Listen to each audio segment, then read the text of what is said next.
and I'm going to do a solo show. That's right, it's just me. I got a topic I want to talk about.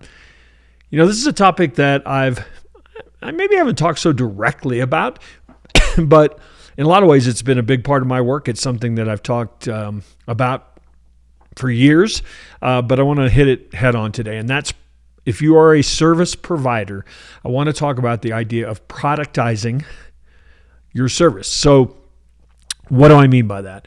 What I mean is creating service offerings that you can describe, explain, price, deliver, almost as though they were a product.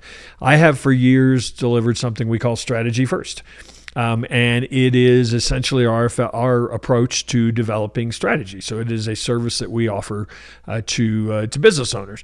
And we have dialed that in so thoroughly. Frankly, it was actually the genesis of Duct Tape Marketing, of me creating the approach to Duct Tape Marketing, was that I was a little frustrated going out and essentially delivering my marketing services in not a one-off fashion, but in a custom fashion almost. Whatever somebody needed, that's what we designed a proposal around. That's what we delivered. That's how I priced it. A lot of agencies do that. You can build a nice business doing that, but I was frustrated because I just felt like I was working more and making less as I grew that. So I created this productized approach I called a marketing system.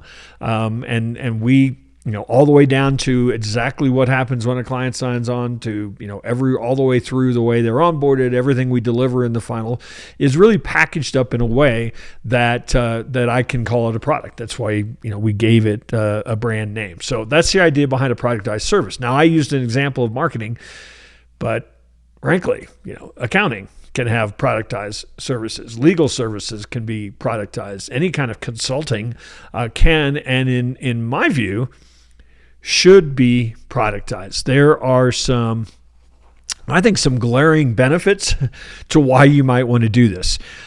First one I started talking about is scalability. It is very difficult to scale an offering that is made up every time, that is new for every customer, that is, and here's my favorite word, bespoke. It's very difficult to scale that because in a lot of ways, it takes the enormous experience and let's call it brain power, of the person who can be that nimble and deliver, every single time. Now there's probably a place out there in the world for completely customized versions of service delivery. And in fact, we do it in the right circumstances. But for the most part, if you want to scale a service business, you have to create something that is very easy to message, that is very easy to explain. And frankly, when it comes to scale, is easy to actually delegate and to hire people and to train people, how to deliver that package. And that's much harder to do if essentially everybody's making it up every single time they go out and work with a new client. So to me, that scalability is probably the leading benefit of doing this. I already mentioned this a little bit, but the sales process gets so much simpler. Instead of, okay, what do you need? Okay, we'll put together a proposal. Okay, we'll refine the proposal. We'll make it fit to the budget that you have. When you're able to walk in and say, here's what I'm going to do, here's what you're going to do, here are the results we hope to get from this approach, and by the way, here's what it costs. Shortens the sales cycle, which to me is a great thing. You either get a yes or a no, but it also makes it very easy for you to explain exactly what somebody's getting. I mean, that's one of the most valuable things you can have in a selling situation is something that's very simple to explain. Somebody can get it. They can see on one sheet of paper, here's what we're going to do. It also, I believe, will lead to much higher profit margins. And one of the reasons for that is that when you're constantly having to figure out how to serve a client, have to write proposals, how to create whatever the deliverable calls for based on the scope of the proposal, that there's a lot of learning that goes into that. And if you can create a repeatable process, you will get better at delivering value because you've done it before. You will get faster at delivering value because you've done it many, many times now. And consequently, those two things alone will lead to much higher profitability. But the final piece that I think a lot of people underestimate is when you've got something that you can actually show somebody, here is a proven process to get you results. It is very simple to explain to them exactly what they're going to get. You can also charge a premium. So you've got really that profitability working two ways for you. You can generally charge more for a name branded service offering that you can now deliver very affordably or much quicker, or you can delegate the work to people that are at a much less experience than you. It just leads to a much more profitable offering.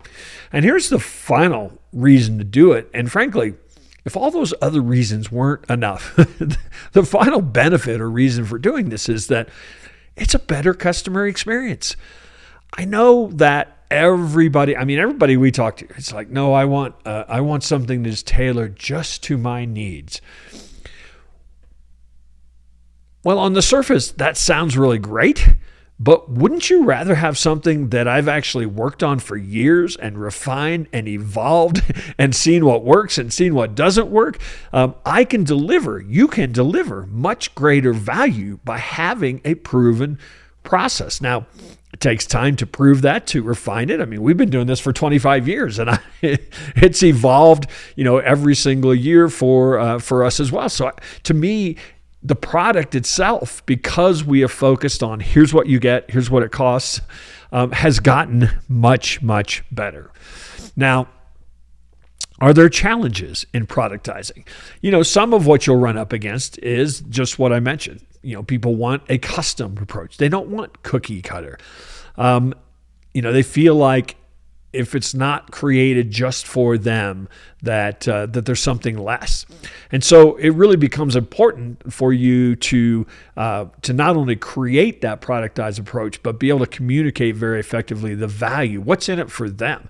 I think when people start to realize that by creating a repeatable system, you give people not only the option of getting a better end product, end service, but you also get far better at delivering it. There's just so much more value in it for them. So I think that the messaging really has to be about that. Is a lot of times people focus on, well, we can deliver this better, or we just get, we've got this down so that we can, we have a very fulfillment engine that is very productized, that is very systemized.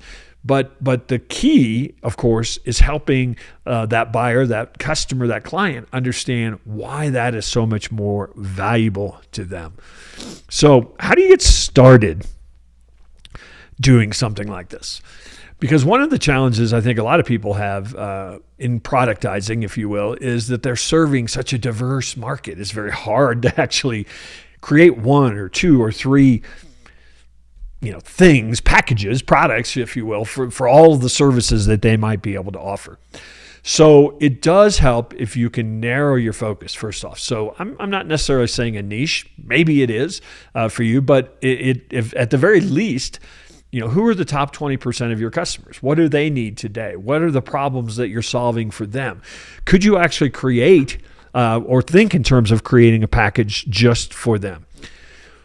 You've got to standardize the offering. It's not enough to just say, oh, this is this and it costs this. You've got to work on even the promotional materials need to standardize. Here's what you get. Here are the benefits of this. Here's why this approach works. So you just even creating marketing materials for it, you have to standardize. But then you have to start writing SOPs. You have to actually map out, whether you call it a fulfillment engine or whatever you call it, you have to map out When this happens, then this happens, then this happens. So at the global level, you have to at least have the little boxes and arrows that point to that.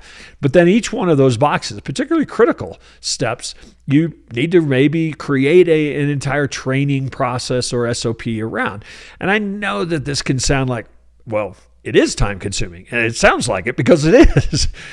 But ultimately, if you spend several weeks even creating this repeatable system that then can serve you for years and that you can delegate and you can scale your business and you can be more profitable, probably the best couple weeks that you ever spent in terms of working on your business. After you productize it, then it's field testing. I mean, you can sit in a lab all day long and create what you think is the most brilliant approach to delivering your services in a productized manner. Just go out there and start doing it. Start telling people this is what maybe give them option A, B, and C, but this is what I'm going to do. This is what you're going to do. Here are the results we hope to get, and here's what it costs. Do you want it or not? And start fulfilling it. You're not going to refine this thing until you've done it dozens of times. And that just takes practice. It takes experimenting. It takes trial and error. It takes listening to the feedback that you get from your customers. It takes really evaluating, are you getting them the result? Are you getting them a better result than they could have gotten somewhere else? So how do you market this productized service? Well, it's just, if you think about it, it is the same as marketing a product in a lot of ways. People have to understand what it is. They have to understand what's in it for them. It has to address a problem that they're trying to solve. I mean, those are all things that really any good marketing does.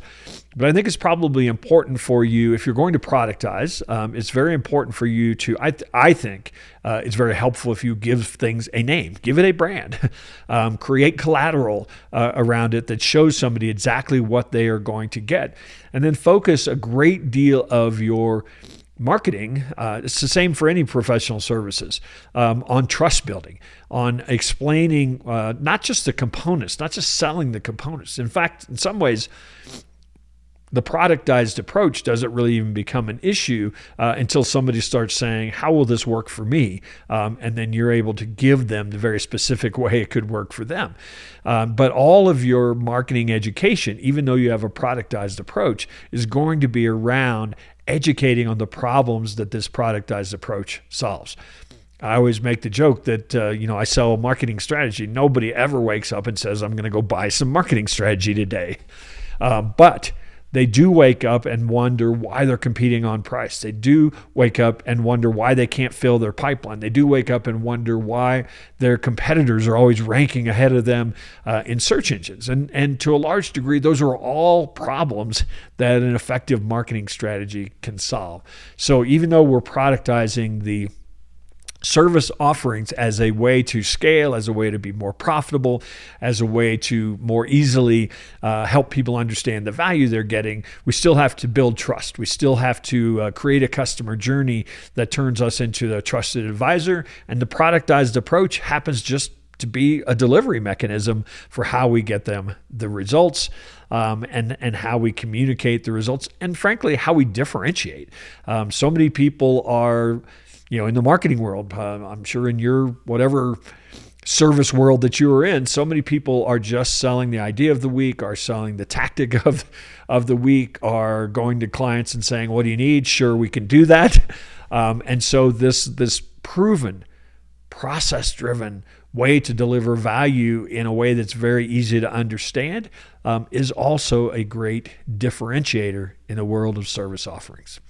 All right, that's it for today. Always love to hear your comments and feedback. And if you're on one of those services like iTunes or Spotify, make sure that you give us a review, a glowing review, of course. But we hope you like the show, and hopefully we'll run into you one of these days out there on the road.